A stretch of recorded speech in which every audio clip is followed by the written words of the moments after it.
Have you ever felt like you're alive, yet being pulled along? Everything around you keeps moving, messages arrive, work piles up, car horns blare, appointments wait, relationships unfold, and those quiet fears no one seems to notice still linger. And then, in a random moment, you suddenly freeze in the middle of your daily routine, realizing you no longer know where you are in your own life. We're no strangers to feeling lost.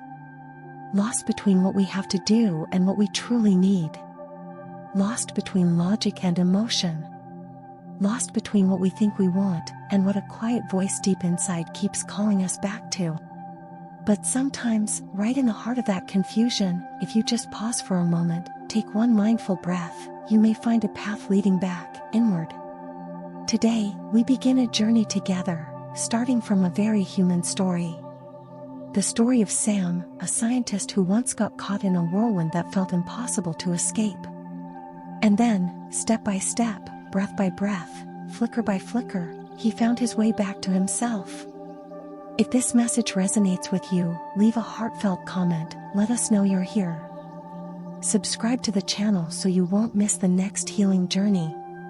And if you can, share this video with someone you care about, because maybe, just maybe, they're in need of this gentle light too.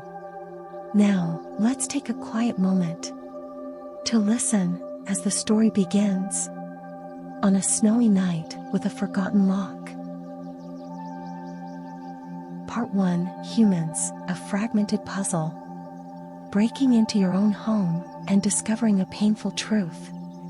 On a freezing winter night in Montreal, where the temperature had dropped to -40, so cold that Celsius and Fahrenheit need an agreement, Sam, a neuroscientist, returned home after visiting his close friend Jeff across the city. As he stepped onto his porch and reached into his coat pocket, a chill of confusion swept through him. No key. He glanced through the window and saw them. The keys, right there on the dining table, just a few steps away, yet separated by an impenetrable wall of glass. He tried every window, every door, locked tight. A locksmith? In the dead of a winter night, who knows how long it would take for someone to come?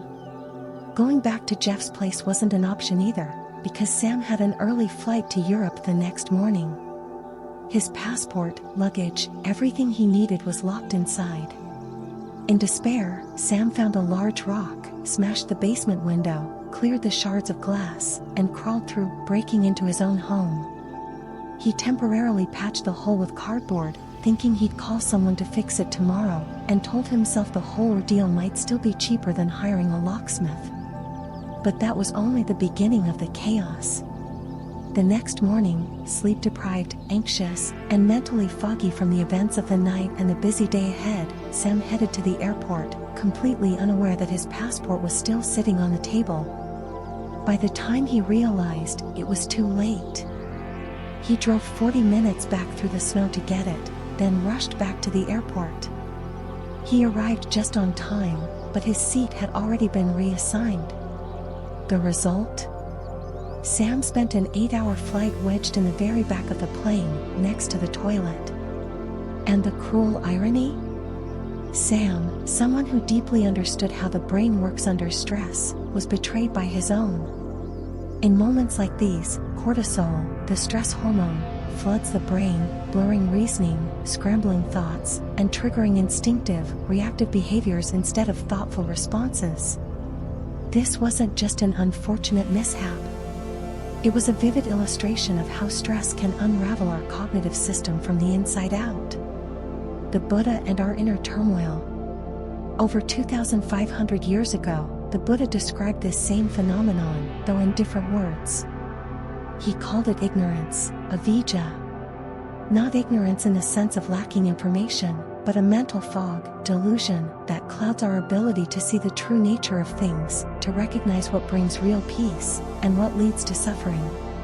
According to the Buddha in the Samyutta Nikaya, Connected Discourses, when the mind is dominated by greed, lobha, hatred, dosa, and delusion, moha, the three roots of suffering, we view the world through a distorted lens, shaped by survival instincts, fear, and illusions of control.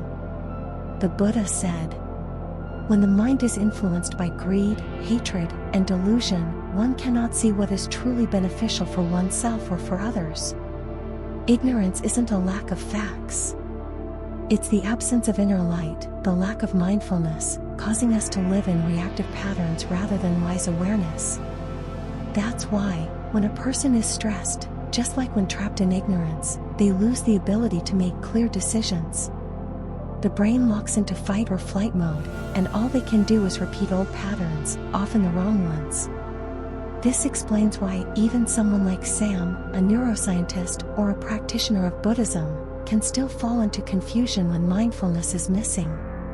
Only by recognizing the fog of ignorance clouding the mind can we begin to step out of it, through the light of awareness and insight. When someone is under stress, their mind doesn't just feel chaotic, it becomes disconnected from its own clarity. Rash decisions, emotional reactions, and foolish mistakes all stem from one simple thing: not being fully present in the moment. A small story from the meditation forest. A young monk in Laos was assigned to descend the mountain to gather alms for the monastery. Having spent the entire night meditating, he woke late, quickly donned his robes, and hurried off. Only at the base of the mountain did he realize he had forgotten his walking stick, an essential tool for the slippery forest paths. He thought about going back, but instead sat down, breathed, and smiled. He realized it wasn't the lack of a stick that made him panic, but his unsettled mind. So, he chose to continue walking mindfully, step by step. Miraculously, he didn't slip even once on the entire journey. When he returned and shared the story, the old meditation master simply smiled and said, "You didn't forget your stick. You were given a chance to remember yourself. You're not confused, you're just disconnected from your breath." The confusion we experience, it's not our enemy. It's a signal. A quiet whisper from within. You've drifted too far from your true self. Like the young monk. Like Sam. We don't need more information or more solutions. What we need is to return to ourselves. In the Satipatthana, the foundational discourse on mindfulness, the Buddha emphasized, the practitioner, diligent, aware, and mindful, sets aside worldly greed and sorrow. Meaning, only when our mind is truly present, free from craving and anxiety, can we see clearly, and no longer feel lost. Transformation begins with awareness. Stress is not a flaw. Mistakes are not failures. They are simply surface symptoms of an inner system that hasn't been properly nurtured. The first step to navigating the maze of confusion is not to run faster, but to stop. As the Buddha once taught, in the midst of a restless world, the one who dwells in mindfulness is already walking the path to liberation. So from this very moment, let's view our confusion not as a curse, but as a teacher. It comes to remind you, you've been living, but forgetting yourself. And the journey home begins with a single breath.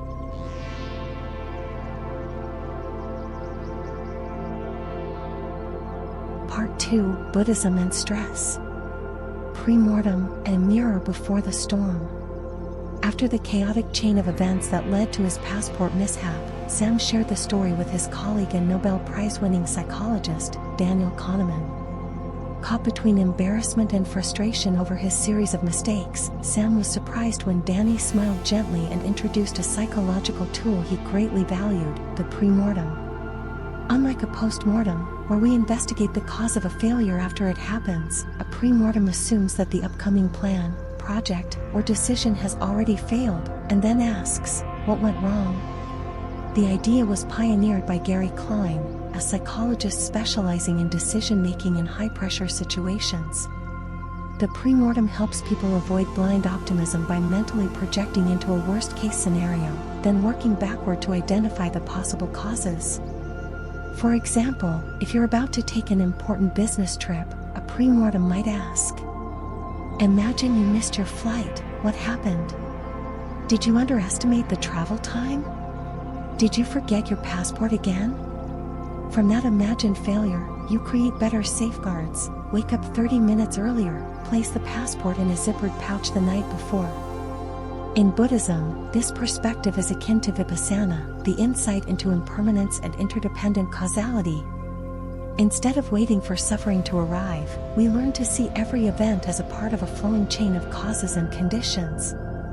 With such clarity, we can proactively cultivate favorable conditions, instead of reacting to painful consequences.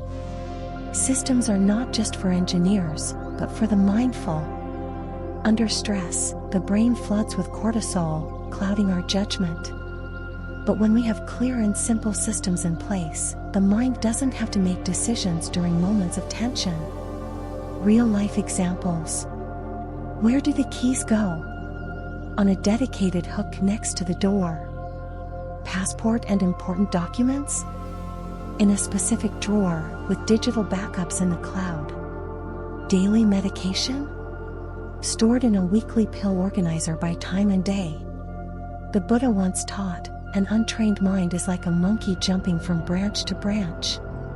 Dhammapada. Establishing mindful routines, from the placement of objects to daily schedules, is how we train the mind to be present, calm, and attentive. Subtle systems, for the inner world. It's not just physical systems, we also need inner preparation. The Buddha taught about right thought, sammasakkappa, a core aspect of the Noble Eightfold Path. Imagine this. When bad news arrives, do you react instantly? Or do you exhale first? When a big meeting approaches, do you mentally prepare ahead of time? Or wait until the last moment and face the tension unprepared? A mindful practitioner anticipates emotional situations and meditates ahead of time. For example, if I'm rejected today, I'll take 3 breaths. I won't let it define me. If a loved one gets angry, I won't react right away. I'll try to see their pain first before responding. These are small inner systems, but being mindful in these preparations is a powerful act in itself. The lunchbox story, and the vision of the mindful. A 3rd-grade girl always brought her lunchbox to school. But one rainy morning, in the rush, she left it by the door. At lunchtime, she realized she had nothing to eat. She cried. She got upset. She blamed her mother. Then, a quiet classmate beside her silently shared half her lunch. No scolding. No lecture.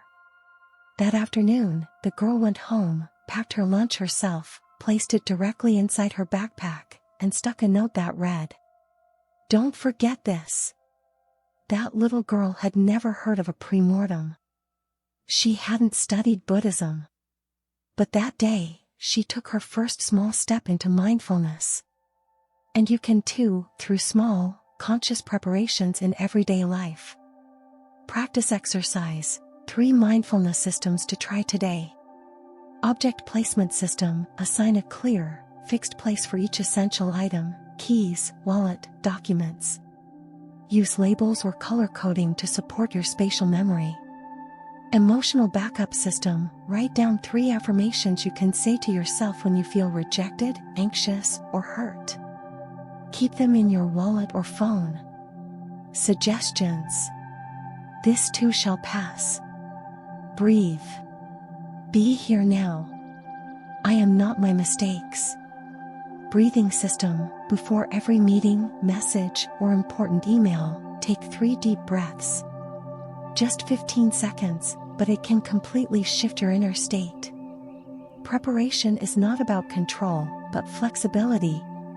Many people mistake system building for a way to control everything. But the wise understand, impermanence is the only constant.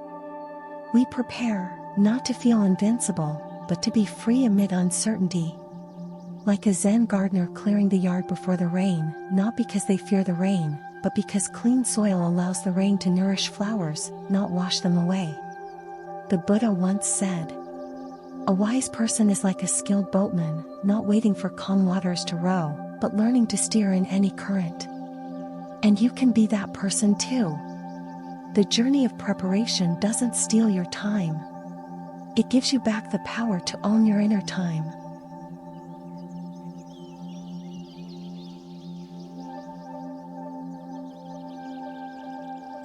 Part 3. When the mind is in turmoil, don't fight it, come home to yourself. Cortisol, the mind-clouding hormone and the lesson of the panicked elephant. When Sam missed his flight and sat on the airport floor, overwhelmed with anger and disappointment, he realized something.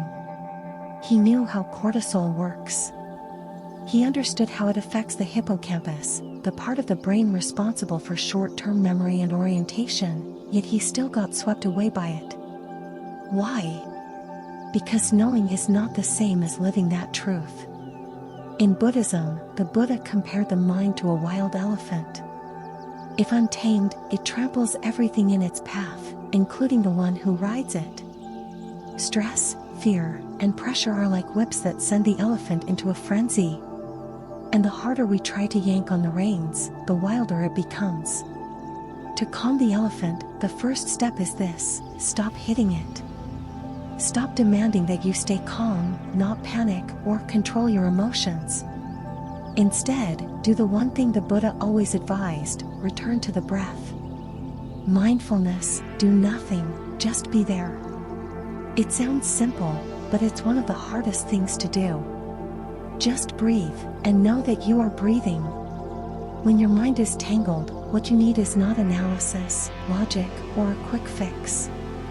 What you need is an anchor, somewhere for your awareness to rest when everything else is drifting.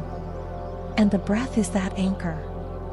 In the Anapanasati Sutta, the discourse on mindfulness of breathing, the Buddha taught.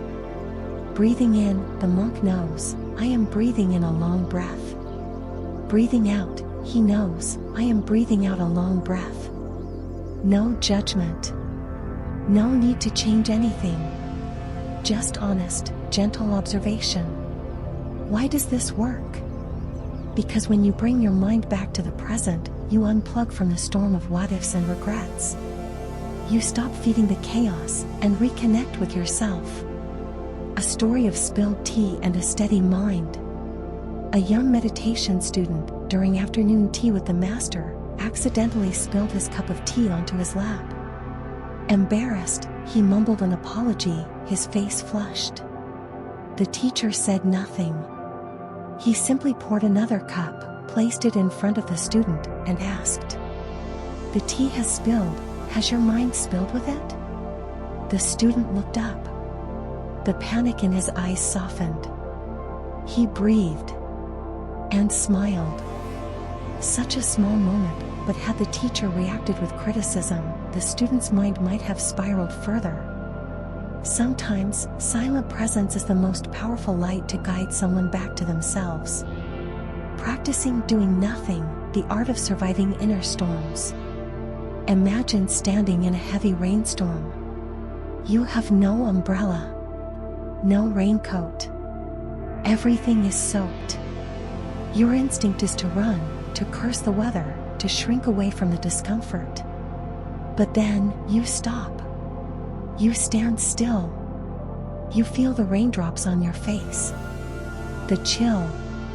The smell of wet earth. The sound of each drop landing on leaves. You haven't controlled the rain, but you've become its observer, not its victim. The mind's chaos works the same way. You don't need to fix anything.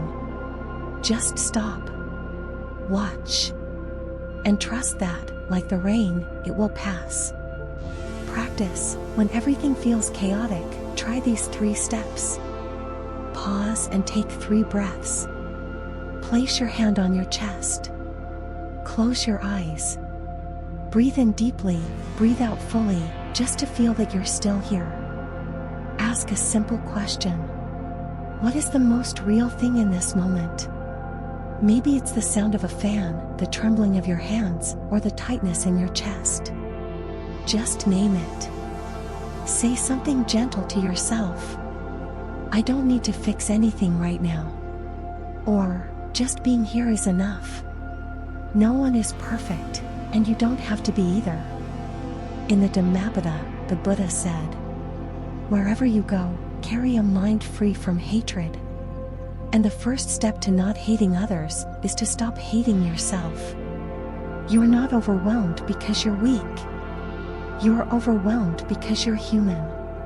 And being human means you are not a perfectly engineered control system. You are a living, breathing river of emotions, experiences, intentions, and hopes. Instead of fighting that, embrace it with kindness and a mindful breath. The mind is not something to control. It is something to listen to come home to.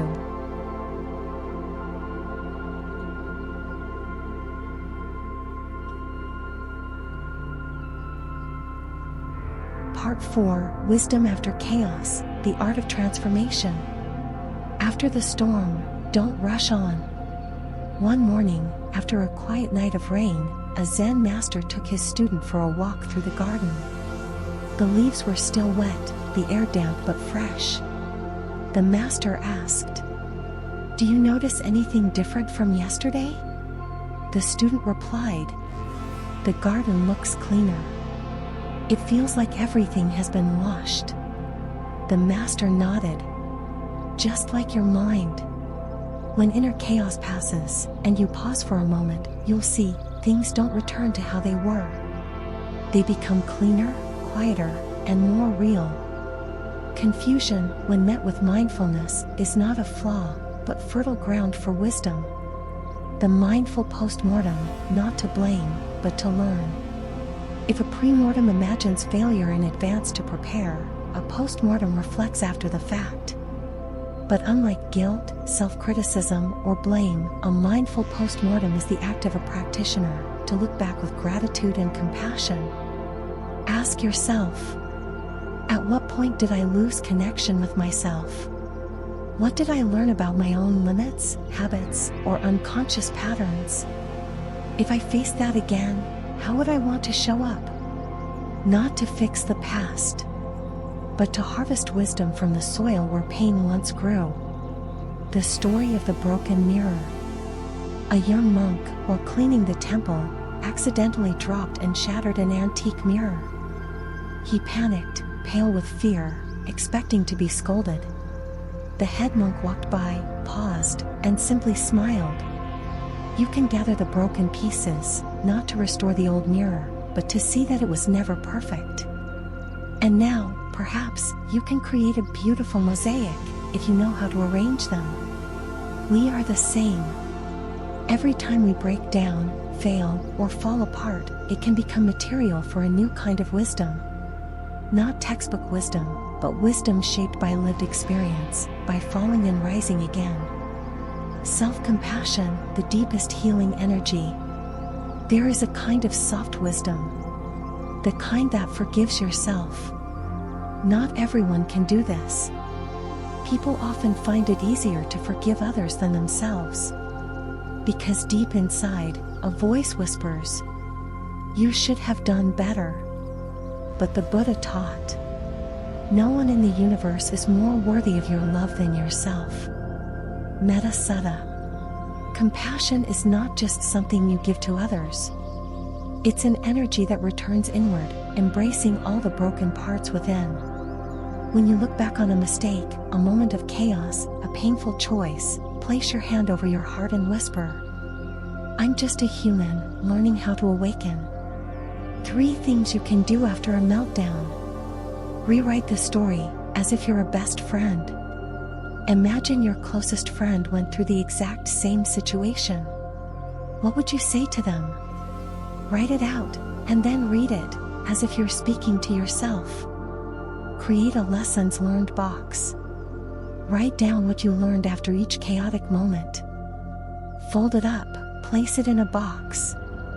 When you're tired or lost, open it. It's your real treasure chest of wisdom. Offer your experience to someone else. Tell your story, not to complain, but to inspire. When you can share a failure with gratitude, it means you've truly transformed it. Becoming more human, not by avoiding chaos, but by walking through it with light. The Buddha never taught that the path would be smooth. He said it would be thorny, shadowed, and filled with turning points.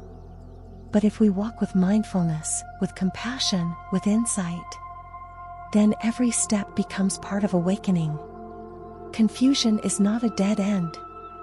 It's a sign that you're truly walking, truly living, bumping into the exact lessons your soul came to learn. And you are not alone. Don't strive to be perfect. Strive to be present and to love yourself in the midst of your imperfections.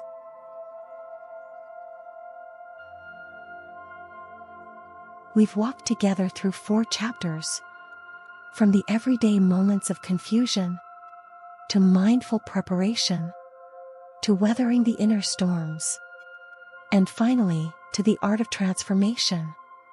There's no magic spell to erase the chaos, and no path is ever perfectly smooth.